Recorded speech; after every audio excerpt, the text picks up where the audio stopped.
That's it. Appuie tes mains sur tes épaules. Commence à te masser à toi-même et à te sentir bien. Tape ton Feel buste. that vibration. Tape ton buste avec tes mains et sens ta respiration. Taking a deep breath in. Exhale it out. On pourrait croire à une hallucination. Une boîte de nuit silencieuse, avec pour piste de danse le périphérique parisien. Ce soir, le boulevard est en fête. Des centaines de personnes se déhanchent, là où habituellement circulent plus d'1 million d'automobilistes chaque jour. C'est un endroit où d'habitude il y a beaucoup de bouchons, on est en voiture, on bouge pas. Et là on peut se déplacer à pied, c'est génial. Il y a 2 fois 4 voies, ça laisse beaucoup d'espace quand même pour faire des choses. On se rend pas compte qu'on est sur le périph' en fait. C'est merveilleux. Faut fermer les yeux. Je vous abandonne quelques minutes. Sur le périphérique, la nuit est toujours une promesse de rencontre. Cette route est la plus fréquentée de France. C'est aussi un monde à part. 35 km de voies, 38 portes et 150 ouvrages d'art, où se croisent de drôles de personnages nocturnes. Le barrage en place. Pour Hervé, surveillant de travaux, c'est toujours une course contre la montre. Si ce soir, on ne fait pas ce qu'on a à faire, c'est dans 1 mois qu'on revient. Ça donne de l'adrénaline. Sous ses ordres, des centaines d'ouvriers doivent réaliser en un temps record des chantiers titanesques, impossibles à réaliser le jour. C'est pas bon là. Vous allez reprendre. Une armée de l'ombre dont fait partie Jérôme. Pour cet éboueur, la nuit réserve aussi son lot de surprises. J'ai trouvé une meuleuse. On va trouver des pneus, chambre à air, un vélo, coupé en 2. Là, il y a l'autre partie qui est là-haut. Il n'a que quelques heures pour effacer les traces de vandalisme aux abords du périphérique. Dans ce no man's land, Aladin, lui, a trouvé un lieu gigantesque à l'abandon. Le local fait 900 mètres carrés en tout. Cette partie va surtout servir à organiser des événements culturels. Ce squatteur né s'est lancé un pari fou. Transformer cet immense hangar au cœur d'un pilier du périphérique en un restaurant. C'est un lieu qui a une âme, quoi.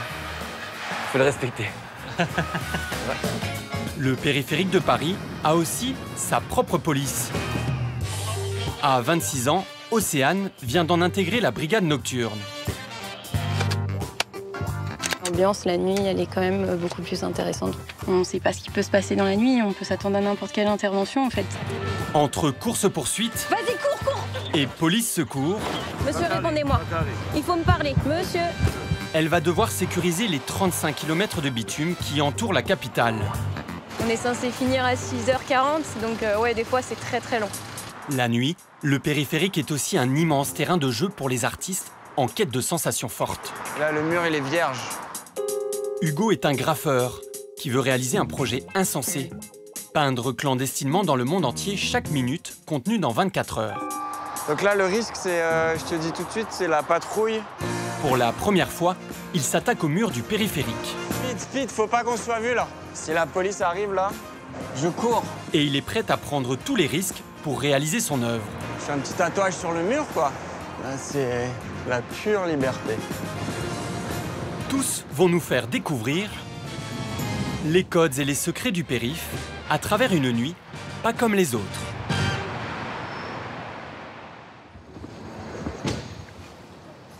Il est 22 h.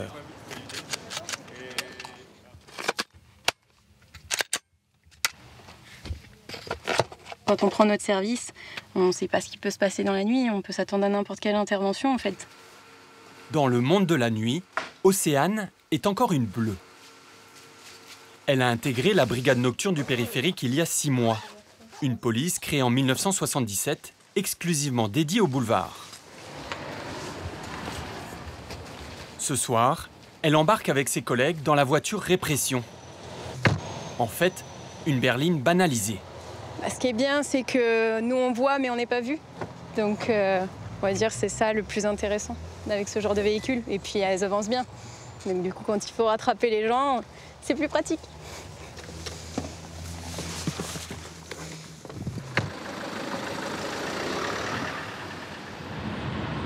Cette jeune gardien de la paix a choisi de travailler la nuit.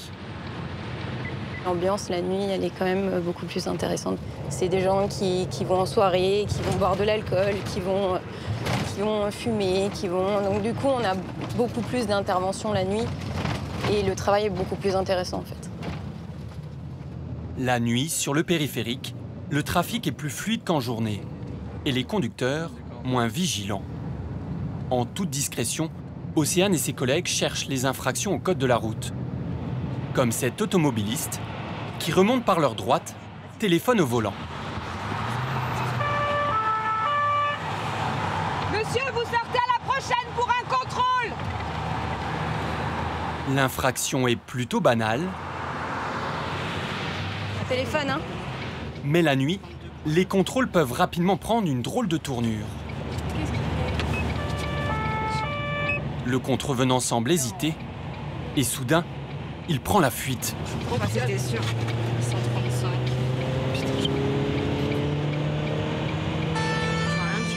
Oh la vache!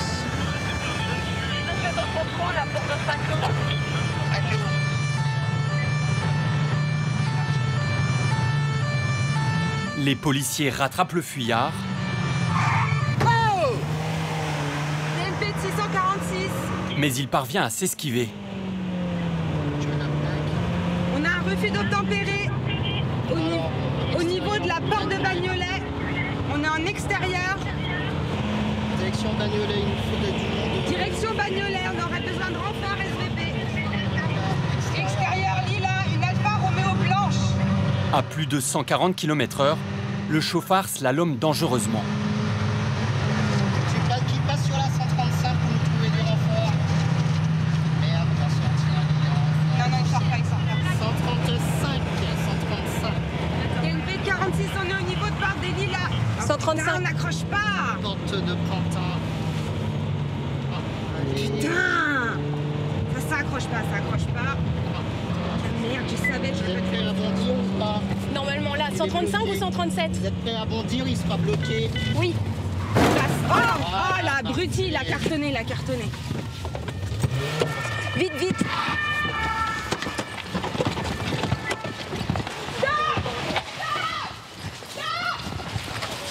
Vas-y, cours!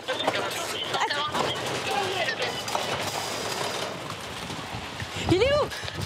Ça fait 46. Individu destructeur en pièces. Après 10 minutes de poursuite, les policiers ont cru apercevoir le fugitif se réfugier dans un sous-sol.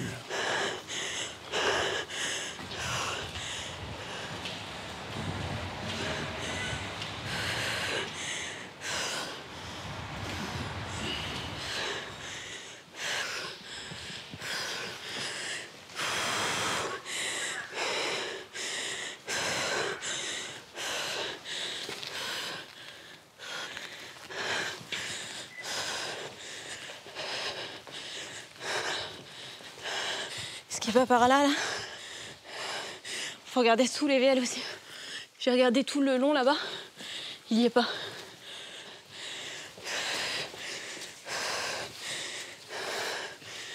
À gauche. On le trouve pas, on l'a pas retrouvé. Malheureusement. Hélas. On a beau y courir. L'individu a eu plus de réflexes que nous. Ah, il a sauté comme un lapin au-dessus de la barrière. Maintenant, il faut qu'on aille voir le résultat des véhicules. J'espère qu'il n'y a pas de blessés. Non. Ouais. Sa voiture à lui, de toute façon, elle est morte. J'espère que c'était son véhicule. Avec un peu de chance, c'est le sien, mais bon. En général, c'est des locations. Sur la zone accidentée, les renforts viennent d'arriver. Et dans le véhicule abandonné par le fugitif, soudain, de l'agitation. Sortez de la voiture! Je sors là! Tu vois pas la porte? Eh, bordel, sors! La porte, elle est pas Sors! calme! Eh, manie-toi! Sors, mais pas d'armes, j'ai pas d'armes! Sors de la voiture, j'en sais rien si t'as de l'arme! Bon, se calmer! Dis à ta collègue! Sors! Je suis passagère, t'as vu combien de balles? T'as vu que j'ai essayé d'ouvrir la portière? J'ai ouvert la portière, elle est en train de fumer la voiture! Sors! Mais calme-toi, Mario, je suis sur le choc là! Je m'en fous là. Une passagère inattendue et pas très coopérative. Vous avez rien? J'ai rien du tout. Oui, mettez-la sur le capot, madame. Je vais prendre le téléphone. Est-ce que vous avez une pièce d'identité avec vous? Dans mon sac. D'accord. Est-ce que vous êtes blessé? Non. Et vous connaissez le conducteur? Je le connais, mais pas. Je dis pas tous les ans, j'ai pas tous les enfants. Je le connais, Marcus. Alors c'est qui pour vous? C'est un ami. On m'a dit un fleur. En attendant d'en savoir un peu plus sur l'identité et les raisons du fuyard, Océane et ses collègues recueillent les premiers témoignages. En fait, il m'a tapé sur l'aile et de là, il a ricoché, il a atterri sur le taxi qui était là. J'aurais eu des enfants, une petite voiture. Là, c'est un camion, ça va, donc ça amortit le choc. Mais une petite voiture, ça aurait pu être très grave. Je l'ai à peine vu arriver que ça y est, c'était fait. Hein, oui. Ouais, elle nous a donné son numéro et son prénom, je crois. Donc, c'est déjà ça. L'enquête sera confiée à la police judiciaire. 46 alpha de TNP. Oui, transféré. Ouais, vous êtes relevé, vous faites un retour au PC rapidement, s'il vous plaît. C'est bien reçu. Toute l'opération a été suivie depuis ce poste de contrôle qui coordonne tous les appels d'urgence. Avec 99 caméras, le périphérique est l'une des autoroutes les plus contrôlées de France. Et dans la nuit, tout mouvement peut être suspect. Qu'est-ce qu'il fout sur le périph', lui, là? Ah, mais il y en a 3. 648, vu que vous êtes dans le secteur, est-ce que vous pouvez aller faire un petit tour dans le tunnel Lila? Il y a 3 personnes derrière le muret et en fait, ils font quelque chose de bizarre. Ah, ils sont dans la bretelle. Ouais, ils descendent. La nuit, le boulevard se transforme en terrain de jeu, totalement illégal. Les individus sont en train de sortir du périphérique. Vous pouvez annuler la mission. Les taggeurs et autres graffeurs profitent de l'obscurité pour habiller les murs. Parmi eux, ce soir, Hugo, 35 ans, artiste graffeur. On est quelle porte là? Porte de Gentilly à droite là. Porte d'Orléans, cité universitaire. Pour rester hors du champ des caméras, il a peut-être trouvé une parade. Donc cette application permet de localiser les caméras, de savoir si ce sont des caméras qui ont un mouvement circulaire, qui balayent un périmètre à 360 degrés ou si elles ont un angle de vue simplement dans le sens de la circulation. Voilà. Et visiblement, il y en a une qui est mal placée pour moi. Voilà, c'est ce pont-là. Hugo prend toutes les précautions. Tiens, on va aller voir. Il sait qu'en réalisant un graffiti, il encourt jusqu'à 2 ans d'emprisonnement et 30 000 € d'amende. Alors avant de réaliser son dessin, il repère les lieux. Il est là, le mur, il est juste en bas. On le voit d'ici, là, un bout. Cet ancien étudiant des Beaux-Arts s'attaque au périphérique pour la toute première fois. C'est celui-là, Hugo? Ouais. Le grand, là? Accompagné d'une complice, il cherche le mur idéal, quitte à prendre quelques risques. Je crois que je vais devoir aller sur le périph' pour le voir. S'il y a un chien, tu cours. Donc là, le risque, c'est, je te dis tout de suite, c'est la patrouille.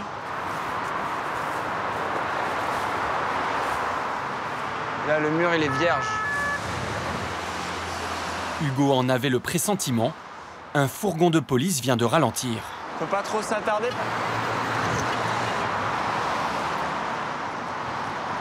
Mais au mépris de sa propre sécurité, Hugo veut à tout prix repérer le meilleur angle de vue pour son futur dessin.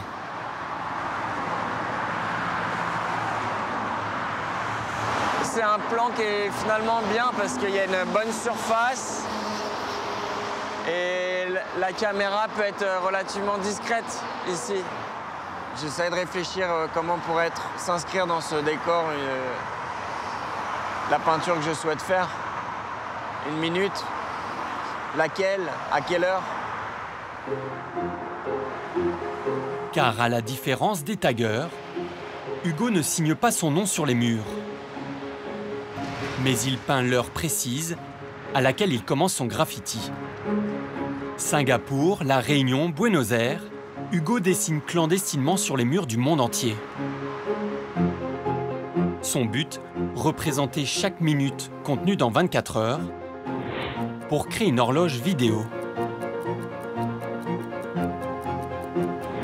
Un défi totalement insensé, car au total, il doit peindre 1440 minutes. Et en 12 ans, il n'en a réalisé que 300.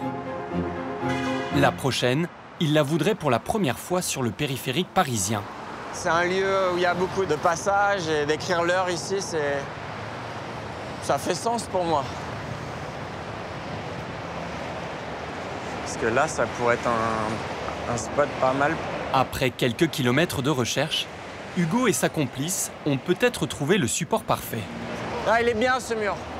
Il est lisse, il est propre, il est bien. Mais problème, le mur est exposé à la vue de tous. Je regarde un petit peu toutes les possibilités de partir d'ici.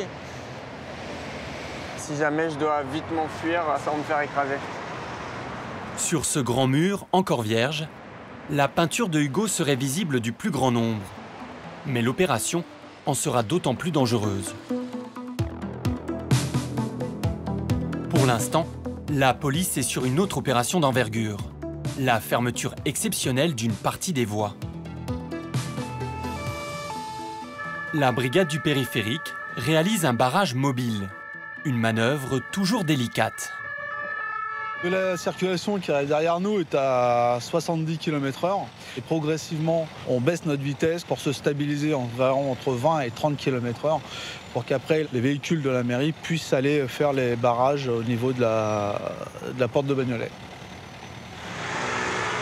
Au devant, la voie rapide s'est vidée. La circulation est stoppée et déviée Pré-barrage en place. Pendant 10 minutes.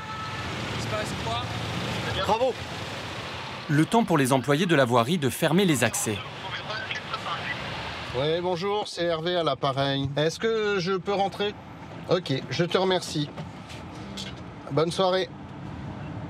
Pour Hervé, c'est le début d'une course contre la montre.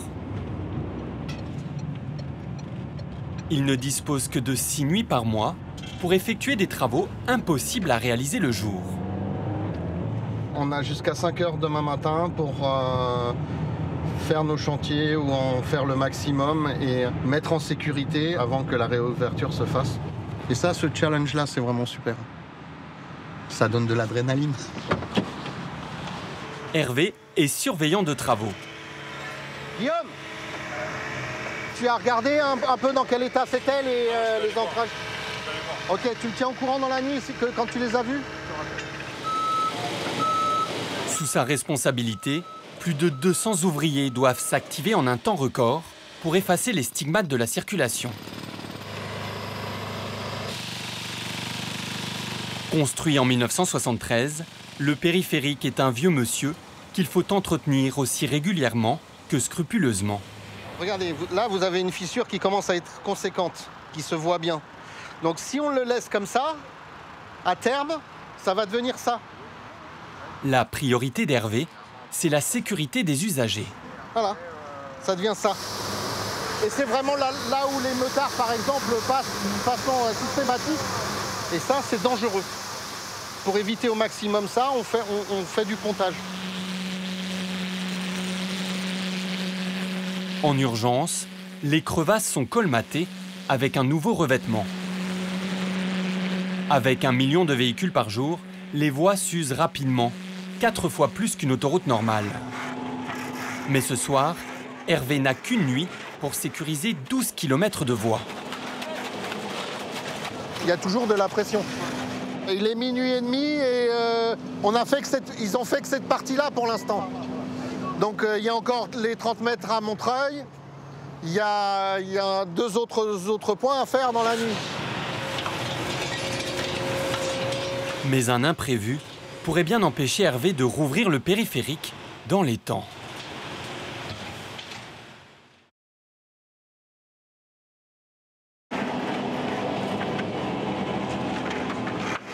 Hervé, le chef de chantier, n'a plus que 5 heures pour sécuriser la portion de périphérique exceptionnellement fermée à la circulation. Si jamais on a un gros problème, il faut trouver des solutions pour que demain matin à 5 heures, le Parisien, il a l'impression qu'il ne s'est rien passé. S'il a juste l'impression qu'on l'a un petit peu, excuse-moi, emmerdé, parce que pendant une nuit, sur ce tronçon-là, il n'a pas pu circuler. Une course contre la montre. Tu peux attendre 30 secondes? Partagée par Jérôme. Ça va et toi? Tranquillement. Ça va? Ça va, ça se passe? Ouais, et toi? Ça va, tranquille. Bon, bah alors super. Allez, bon courage, à la prochaine. Il fait partie des 80 hommes en jaune qui ont pour mission de nettoyer le périphérique. Jérôme a intégré la brigade nocturne des éboueurs de Paris il y a 2 ans. Quand je suis arrivé là au début à la nuit, il y a une sensation. En fait, c'est comme c'est un endroit où je suis passé mais pendant des années en voiture. Ben, la première fois, le fait de marcher sur le périphérique qui était fermé, c'est vraiment particulier. Cette nuit, Jérôme traque les incivilités. En fait, je regarde tout ce qui va être tag ou affiche. Vous voyez, par exemple, un tag comme ça, là-haut, là. Regardez le pilier, comment il est. C'est lisse. J'arrive pas à comprendre comment ils ont fait pour monter là-haut.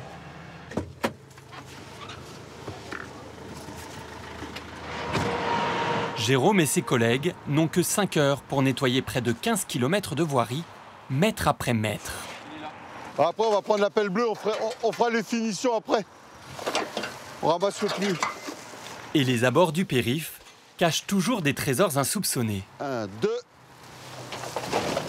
Ben, j'ai trouvé une meuleuse.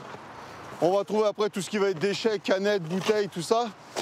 On va trouver des pneus, chambre à air, un vélo, coupé en 2. Ouais, voilà, ouais. Là, il y a l'autre partie qui est là-haut.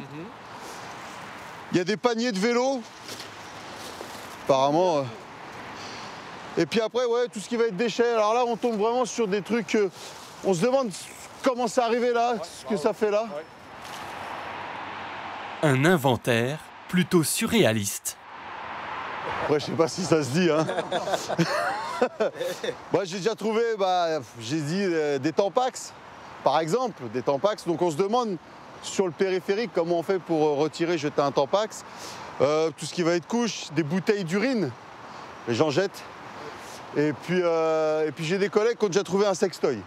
Ça va du sextoy au matelas, au n'importe quoi.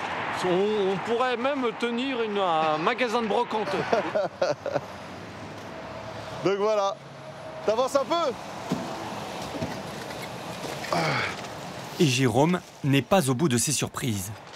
Chaque nuit, près d'1 tonne de déchets est ainsi retirée du périphérique. Si certains n'hésitent pas à tout jeter, pour d'autres au contraire, rien ne se perd, tout se transforme. Porte de la Villette. Sous l'asphalte, des voix résonnent. Je me demande si celle-là, on va la garder pour nos événements, parce qu'en fait, elle gêne, et puis à terme, elle va s'abîmer, j'ai l'impression. C'est au cœur d'un pilier du périphérique que Aladin s'est lancé dans un pari un peu fou. Transformer cet immense hangar en un restaurant. Le local fait 900 mètres carrés en tout. Cette partie va surtout servir à organiser des événements culturels. Voilà. Alors ici, on arrive dans une autre salle qui fait à peu près 200 mètres carrés. Abandonné depuis plusieurs années, le bâtiment servait à l'origine à entreposer du matériel de la voirie. Donc ensuite, on va arriver dans le restaurant, qui est le cœur du projet. Dans tout cet espace, on va créer une cuisine professionnelle. Et dans tout cet espace, ce sera le restaurant, à proprement dit. C'est là où on va accueillir le public. Aladin est déjà un peu chez lui. Car lorsqu'il découvre il y a 4 ans ce lieu sous le périphérique, il y crée un restaurant clandestin. Clandestin, illégal, alternatif, je sais pas, on emploie le mot qu'on veut. Mais en tout cas, on n'avait pas d'autorisation. Moi, je suis squatteur. C'est dans ma nature de trouver des lieux laissés à l'abandon et de les ouvrir. Un projet hors norme, d'autant que le restaurant propose des menus uniquement à partir de produits alimentaires invendus. Le squat est un succès. Sauf que la mairie ordonne son expulsion. Mais le jeune homme est obstiné. Il persuade du bien fondé de son projet anti-gaspillage et obtient même une subvention, à une condition, se mettre aux normes. Ce matin, pour la première fois, Aladin va travailler dans la légalité. C'est mon premier jour avec un casque, je ne sais pas s'il me va bien d'ailleurs. En tout cas, c'est pour la sécurité, c'est une obligation légale encore.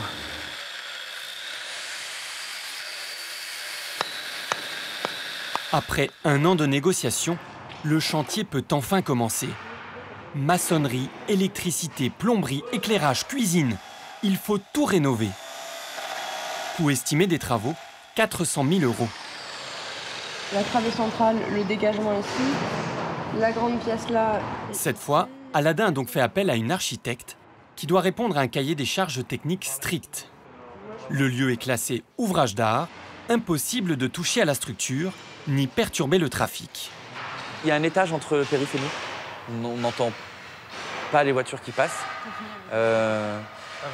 Donc non, pas de nuisance. Ouais, c'est bon. Et nous ne créons pas de nuisance non plus. Le béton brut comme ça, et puis il est vivant, hein, c'est pas tout gris. Hein, il y a des traces, ça a vécu. C'est un lieu qui a une âme, quoi. Faut le respecter. Dans 6 mois, Aladin espère accueillir plus de 700 personnes dans son restaurant nocturne. Mais les contraintes administratives pourraient bien avoir raison de sa motivation. À quelques mètres de là, Océane et ses collègues de la brigade du périphérique viennent tout juste d'arrêter un conducteur un peu trop pressé. Vous me présentez votre permis de conduire, s'il vous plaît, la carte grise de la moto et votre attestation d'assurance? À l'arrière de la moto, ils ont repéré un subterfuge.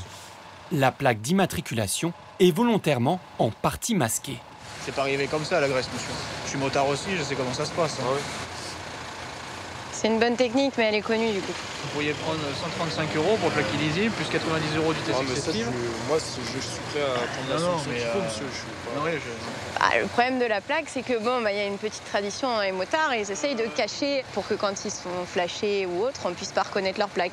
Lui, il a compris sa bêtise, on va être conciliant. Le coup de la plaque, aujourd'hui, j'ai joué, entre guillemets, j'ai gagné, mais c'est pas tous les jours que ça... C'est comme ça et je sais pas quelle chose que je conseillerais. Voilà.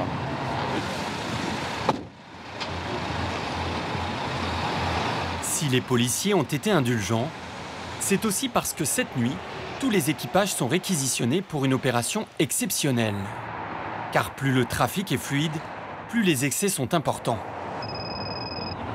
Pour dissuader les comportements dangereux, 116, 109, non, c'est pas suffisant. Une nuit par semaine, la brigade du périphérique organise des opérations d'envergure, des contrôles très grande vitesse. Leur cible, les chauffards, à plus de 40 km/h au-dessus des 70 autorisés. 130. 130 km/h. Donc là, il a près de quasiment 2 fois la vitesse réglementée sur le périph'. Pour intercepter les contrevenants, et la moto derrière lui à 130 km/h. Des brigades motorisées sont en alerte.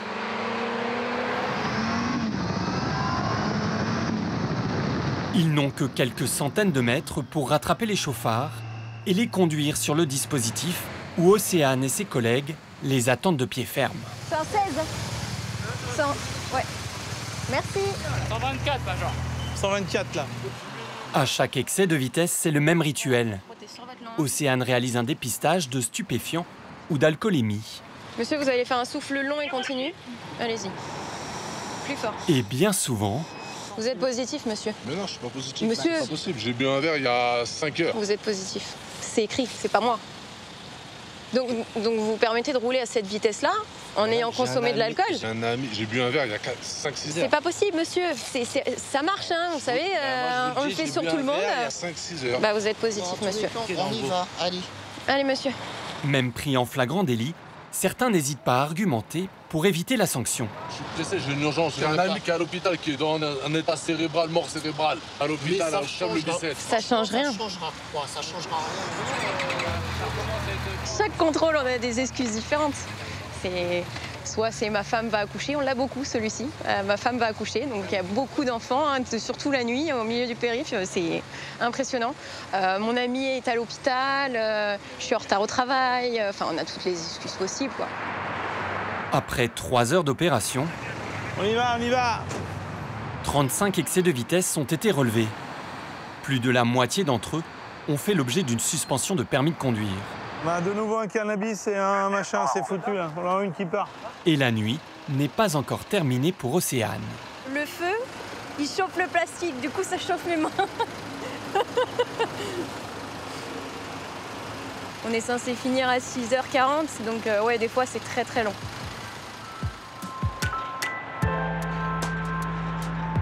Pendant ce temps, plus à l'est de Paris, sur la portion du périphérique fermée au trafic, le chantier se poursuit. Sous l'œil attentif d'Hervé, le surveillant de travaux.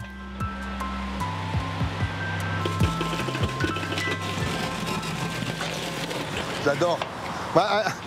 Imaginez quand vous étiez jeune, quand vous aviez les miniatures, etc. Là, vous le voyez en vrai. C'est quand même extraordinaire. C'est super. Ah ben, il faut que tu bouges. Il est 4 heures du matin. Le périphérique doit bientôt être rendu à la circulation. Essayez de mettre tous les camions du même côté. Hein, derrière celui-là, ou parce que là, on est en train de prendre toute la place. Non, on va s'en aller. Merci. Hervé fait un dernier tour d'inspection avant d'autoriser la réouverture des voies. Lorsqu'il repère une anomalie sur un parapet de sécurité. C'est pas bon là. Ah, regarde, t'as un ventre là. Et là, c'est pas bon. Vous allez reprendre.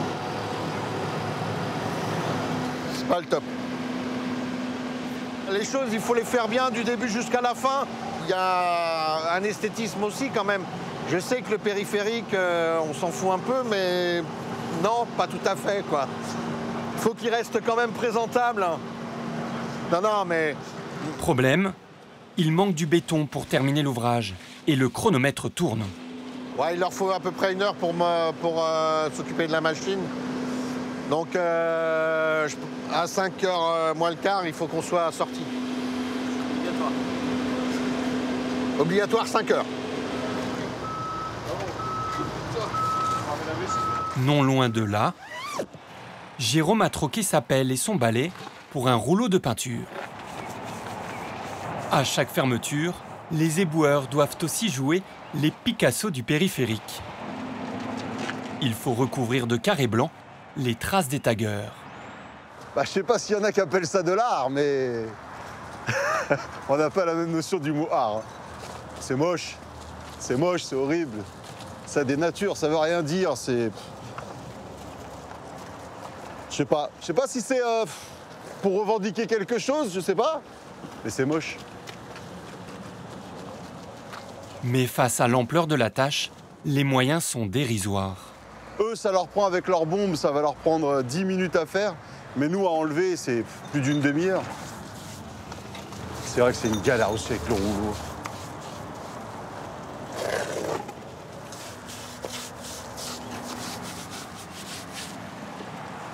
Là, on est bon, là? Ah, les pots sont vides. On n'a plus de peinture, là. Il va falloir aller chercher de la peinture. Voilà. C'est propre. La seule question, c'est pendant combien de temps? Demain, après-demain, ils vont revenir et il faudra recommencer. Un jeu sans fin. Faute de peinture, seule la moitié du mur aura été recouverte d'une page blanche, que d'autres s'apprêtent déjà à repeindre. C'est cette nuit que Hugo va tenter de réaliser son graffiti pour la première fois sur le périphérique. Je pense qu'avec ça, on va être bien. Parce que le but, c'est que j'ai des contenants pas trop remplis, lourds, quoi. Cette fois, il délaisse les bombes aérosols des taggers pour le traditionnel rouleau-perche. Avec le rouleau, on couvre une plus grande surface et plus rapidement, le geste est différent. Pour mener à bien son projet, Hugo a fait appel à 2 complices. Hey, merci d'être venu. Hein. Car en recouvrant le très grand mur du périphérique, il sera exposé à la vue de tous. Il doit donc tout prévoir dans le moindre détail.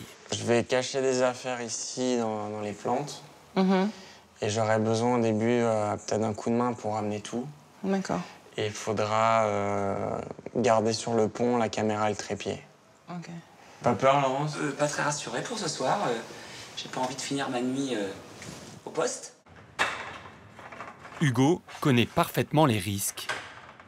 Ça peut finir en garde à vue, ça m'est arrivé une fois en Allemagne. Sinon, parfois ils prennent ton identité, ils prennent le matériel, les cartes de mémoire, Après, j'ai pas l'impression de commettre quelque chose de grave ou un crime. Hein. C'est qu'un peu de peinture sur du bitume. Bon, caméra, rouleau, perche, on est bon. Ok. C'est parti.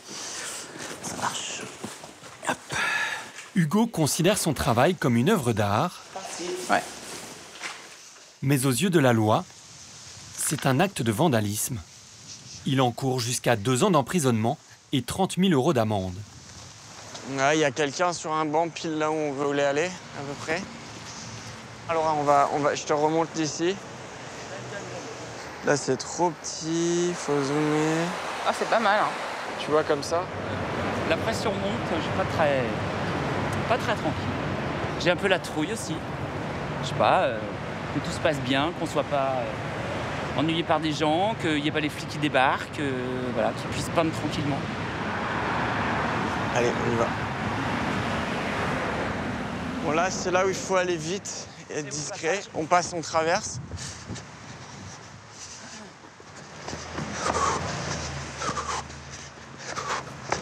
Attends, Laurent, speed, faut pas qu'on soit vu là.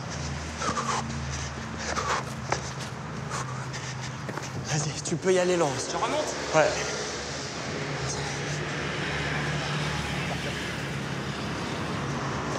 Les gars, là, il n'y a plus de machin, je fais mon truc.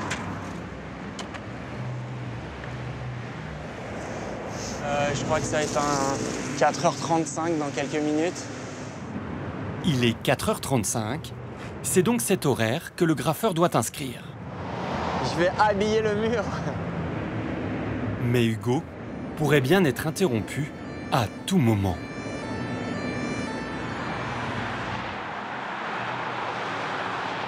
À 2 km de là, les ouvriers donnent un dernier coup de lifting sur le parapet de sécurité. L'anomalie corrigée, Hervé peut se détendre. Et j'ai l'impression qu'on fait plus de boulot, si tu veux, en une nuit qu'ailleurs. Service du nettoiement qui a nettoyé 13 km. 13 km de voies, ce qui n'est pas rien. Après, tu as toutes les entreprises qui sont intervenues. Tu n'as nulle part ailleurs, je crois, un concentré aussi important sur 6 heures de travail, quoi. C'est extraordinaire. Il est tout juste 5 heures. Hervé donne l'ordre de quitter le bitume. C'est fini, et fini dans les temps. Donc, le bonheur.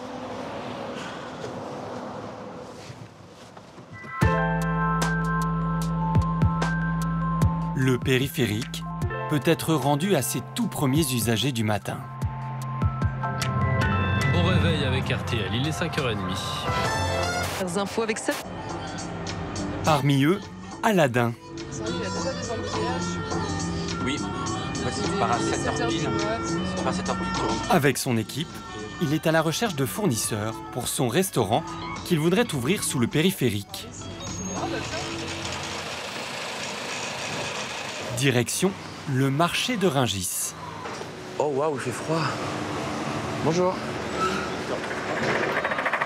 C'est ici qu'autrefois, Aladin s'approvisionnait pour son restaurant clandestin. Ah non, mais j'adore l'ail, moi. En plus, là, ils ont de l'ail fumé. C'est incroyable. J'aimerais bien un jour prendre une cagette comme ça. Comment ça va? Bien? Ça fait très longtemps, oui. Ça va bien ou pas? Ben ouais, ça va. Il y avait quelques têtes qui venaient te voir un peu. T'as rouvert, ça y est ou pas? Pas encore, c'est en cours. On est en train. Ce matin, tu veux quoi? Tu veux je te donne quelque chose? Ce qu'il y a, est-ce qu'il y a? J'ai donné aux bonnes sœurs tout à l'heure déjà. Ah.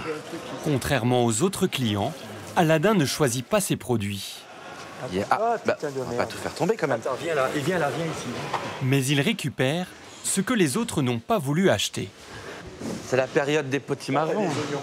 Trop bien. Voilà. Génial, merci beaucoup. Ils ont que dalle. Ils sont super. Que dalle, en train de parler. Ils sont déshabillés, c'est tout. C'est pas grave, on s'en fiche. Un oignon nu, c'est comme une femme nue. Merci en tout cas. Alors en fait, ça c'est Michel et il nous a donné des légumes, là, en l'occurrence des pommes de terre et des oignons, qui de toute façon seraient partis à la poubelle parce que tu vois, genre il y a un peu la peau qui est partie, enfin rien de. Voilà, ils sont pas abîmés, juste il n'aurait pas pu les vendre et ça serait parti à la poubelle.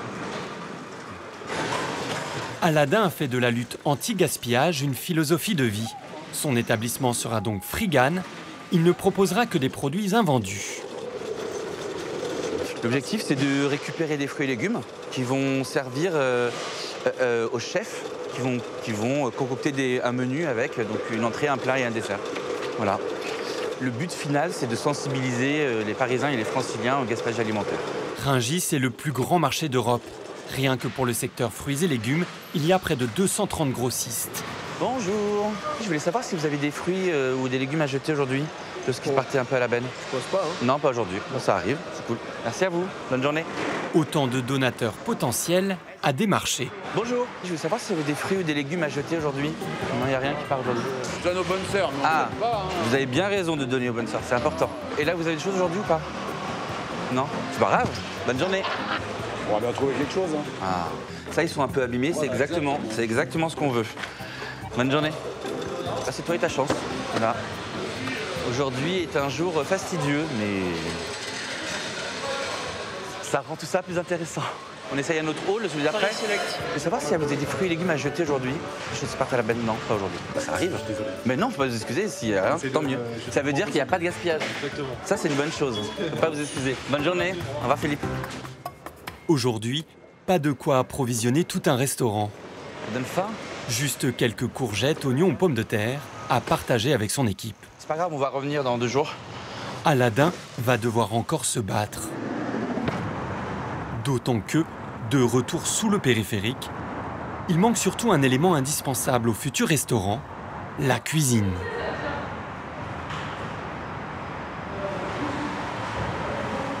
C'est pas fini. En fait, après 8 mois de chantier, difficile de percevoir l'évolution. Et pourtant... Donc là, en fait, toute l'électricité du lieu a été refaite, pas seulement la cuisine. Électricité, étanchéité, plomberie. Arrivée et extraction. Il faut imaginer que ça, il y a encore 5 mois, il n'y avait rien. Tout était brut. Les travaux déjà réalisés sont considérables, mais totalement au point mort. Pour l'instant, le chantier est arrêté. On doit encore trouver de l'argent puisqu'il y a eu un vrai dépassement de budget. Comme c'est de la rénovation, on a eu pas mal de surprises, notamment tout ce qui est souterrain. On n'avait pas les plans des canalisations et des tuyaux, donc le budget a presque doublé. Il manque 400 000 €. Là, tout de suite, j'ai la lassitude. J'ai envie d'aller dormir. Mais il n'y a pas le choix. Il faut qu'on avance. Il faut avancer. Aladin doit absolument trouver de nouveaux financements s'il veut finaliser son restaurant anti-gaspillage. Sans avancée rapide du chantier, la mairie pourrait lui retirer sa concession. Pour l'heure, c'est au-dessus du futur restaurant que se concentre le trafic. Le boulevard assure à lui seul un quart des déplacements parisiens, sur lequel continuent de veiller Océane et ses collègues de la brigade du périphérique. Car la nuit est parfois propice à des scènes surréalistes. Non mais sans déconner. Un vélo sur le périphérique. Bonsoir.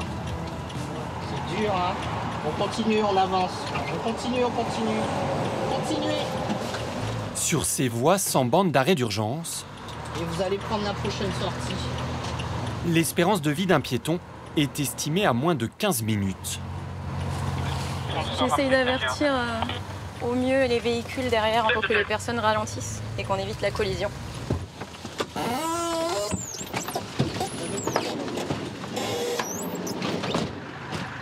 Vous avez votre carte d'identité? À la maison. Vous habitez où? Là-haut, à RERB. Vous travaillez pour qui, là? Deliveroo? Uber. Uber Eats. Tu lui as mis un GPS et ils lui ont dit tu suis le trajet bleu et puis voilà. Donc le monsieur parle pas un mot français, en fait il a pris le périphérique parce qu'il savait pas, c'est réglé en fait comme s'il était en voiture en fait. Malheureusement ça arrive, mais de plus en plus souvent oui. Après quand on nous dit ça, c'est vrai que sur le coup c'est drôle à entendre, mais en fait parce que les véhicules roulent à 70, c'est quasi sûr que le monsieur se fait percuter, il décède sur le coup. Hein. Bon. Allez-y. Et plus sur le périphérique, hein. Ça c'est interdit. Hein. Ok? Allez. Cette nuit, le cycliste a croisé la route des anges gardiens du périphérique. D'autres n'auront pas cette chance. Ça sent le refus de priorité. Quelques minutes plus tard, la patrouille est envoyée sur un accident. Il y en a un autre arrêté en voie 4, en voie 1. En voie 1, oh là là. Ah, un motard au sol. J'ai vu un véhicule en scooter. Sur le périphérique parisien, les policiers découvrent une des situations qu'ils redoutent le plus. Un accident de 2 roues. Donc on a un motard au sol, une victime au sol, vous faites appel au pompiers. Immédiatement, un policier porte assistance à la victime, Je fais le balisage et après j'y vais. pendant que Océane sécurise le périmètre. Pour éviter qu'un véhicule nous percute, on sait jamais. Le mec, il a la tête en sang dans le casque, il est inconscient. Le drame vient tout juste d'arriver. La victime ne peut plus bouger.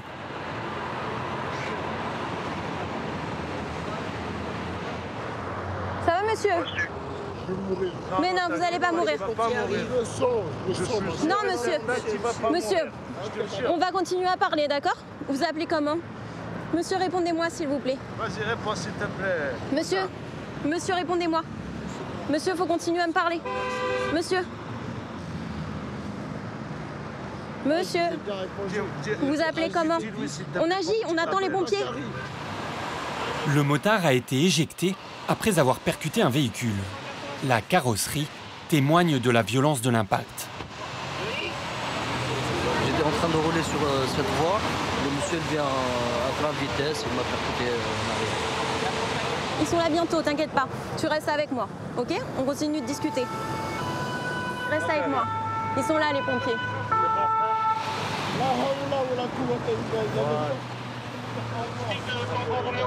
Ils sont là, les pompiers. Qu'est-ce qui se passe? Vous avez mal où? Est-ce que vous avez mal au dos là? Ok. Sur le moment, je ne me pose pas la question. J'essaye vraiment de rester le plus possible avec la personne, la tenir éveillée le plus possible, discuter avec elle. Et c'est vrai qu'en étant dans l'action, on ne pense pas forcément à nos émotions à nous, on pense vraiment à la personne et on reste fixé dessus. Après coup, c'est vrai qu'avec la retombée, on va dire, on s'inquiète un peu plus, quoi. La victime prise en charge, les policiers peuvent établir les premières constatations.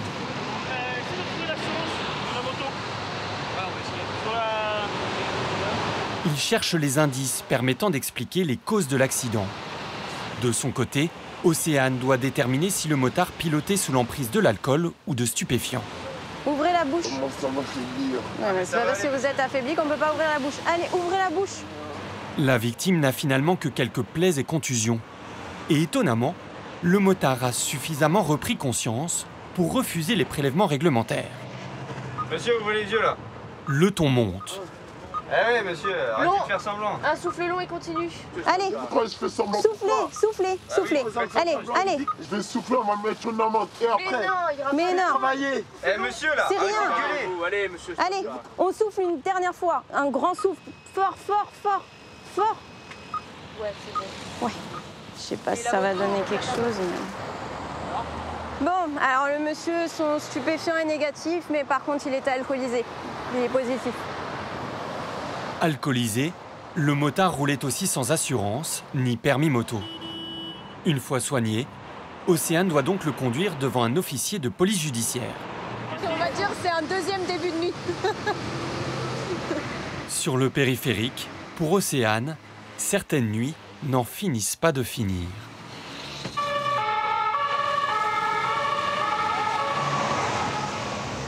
À quelques kilomètres de là, Hugo, lui, fait justement tout son possible pour éviter d'attirer l'attention des patrouilles de police. Sous la surveillance de ses complices, le graffeur continue de peindre sa minute.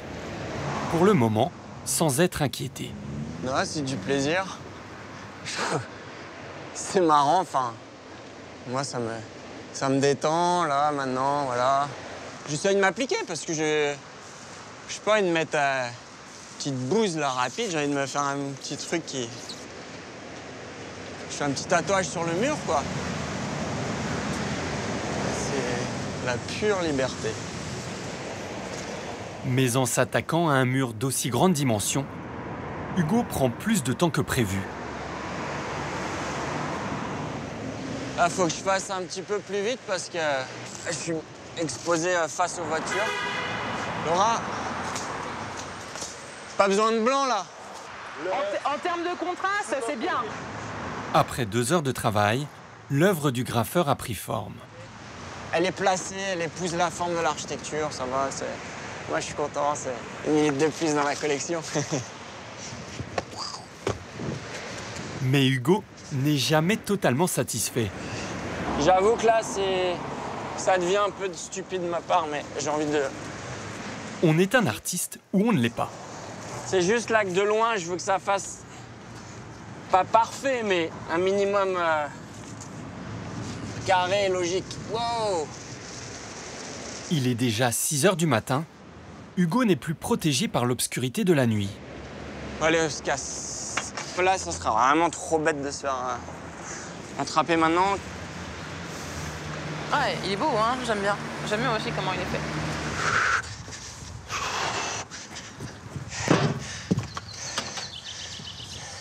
Non, mais c'est bien.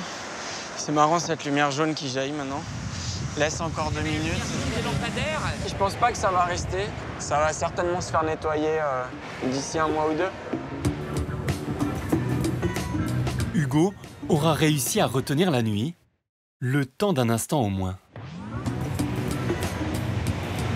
La joie pour les uns, la déception pour les autres. Sous le périphérique, Aladin sauve ce qui peut encore l'être. Je sais pas si on aura la place pour tout. 5 mois après l'arrêt des travaux, le jeune homme n'a toujours pas trouvé le financement nécessaire pour achever son projet de restaurant anti-gaspillage. Je réfléchis, est-ce que ça je le prends? On peut pas ouvrir partiellement tant qu'on n'est pas aux normes, on n'a pas le droit. On ne pensait pas d'ailleurs, pas que moi. Hein. Personne, je pense même que la ville de Paris ne pensait pas que ça serait aussi long et aussi onéreux. Les contraintes financières et administratives ont eu raison de l'ancien squatteur. Mais après 2 ans d'efforts... Je crois que le grand, il rentrera pas derrière. Aladin ne veut pas se résoudre à abandonner. Ah, j'ai le choix. D'y croire ou pas. Mais si, il faut y croire, il n'y a pas le choix. On peut pas tout laisser tomber. Ça aurait pas de sens. Finalement, la mairie n'a pas renouvelé à Aladin sa concession. L'ouverture d'un restaurant solidaire a été confiée à une autre association. En attendant, les portes restent provisoirement fermées aux noctambules. Cette nuit, ils sont pourtant nombreux aux abords du périphérique.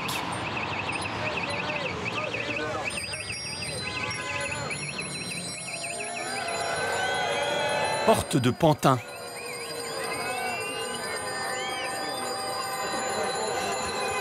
Du jamais vu. Des centaines de vélos prennent d'assaut le périphérique. Cette nuit, l'accès leur est exceptionnellement réservé. Bonsoir. Bonsoir. C'est des petits sticks réfléchissants à fixer sur les rayons de votre vélo. Ah, c'est trop bien. Pour que le périph' il brille grâce à vous. Paris est en fête. Aujourd'hui, c'est incroyable, c'est magique. C'est du jamais vu. Première fois sur le périph', on va essayer. On n'a qu'à devoir rien pour nous pour faire du vélo. On va voir ce que ça donne.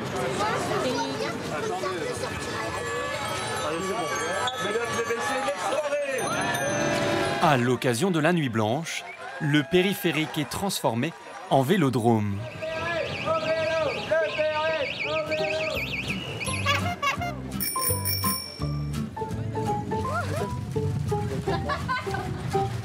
Regarde, c'est joli là-bas. C'est assez jouissif, on va assez vite et c'est agréable de sentir le vent, voilà, lui frôler et toucher l'épiderme. C'est une sensation émouvante, moi je dirais. Parce que à la base, t'entends que des klaxons, des voitures et là t'entends que des roulements de chaînes. Pour la toute première fois depuis la création du boulevard, les cyclistes peuvent parcourir près de 2 km en lieu et place des automobilistes. Un spectacle que ne voulait pas manquer Hervé, le chef de chantier. Non mais regarde le monde, Moi j'ai jamais vu ça quoi. Normalement on est tous en jaune, là c'est tout le monde est toutes les couleurs et tout, c'est extraordinaire quoi. Je vois pas ça comme un lieu de travail, c'est un lieu de promenade. C'est super sympa. Tiens, regarde, les éboueurs. Pour Hervé, l'événement est surtout l'occasion de partager avec sa femme sa passion pour son travail nocturne. Donc ça, tu vois, ça c'est ce que je m'occupais de ça là. Les panneaux qui sont là, le portique qui est là, je m'occupais de ça. Donc j'en posais des neufs, je faisais l'entretien des anciens et le contrôle. Ça s'appelle un atténuateur de choc et puis on va refaire le muret à cause des blocs. Si Hervé parle déjà au passé avec un brin de nostalgie, c'est parce que cette nuit, il foule le bitume pour la toute dernière fois. J'ai eu un accident et ça m'a un peu secoué parce que je me suis endormi sur le périph', sur la fermeture. Et du coup, avec mon épouse, on en a parlé et puis on s'est dit que c'était peut-être le moment d'évoluer. J'ai quitté le boulevard périphérique pour m'occuper des travaux pour les fourrières de la ville de Paris. C'est un petit pincement au cœur parce que par rapport à ce que j'ai vécu pendant 17 ans sur ce périph', la nuit, c'est vraiment un monde particulier où il y a une notion de l'humain que j'ai du mal à quitter. Mais bon, voilà, je trouverai une autre aventure. Et puis peut-être qu'un jour j'y reviendrai, on sait jamais. Voilà. Ce soir, l'espace de quelques heures, le boulevard parisien participe un peu lui aussi à l'éclat de la ville lumière.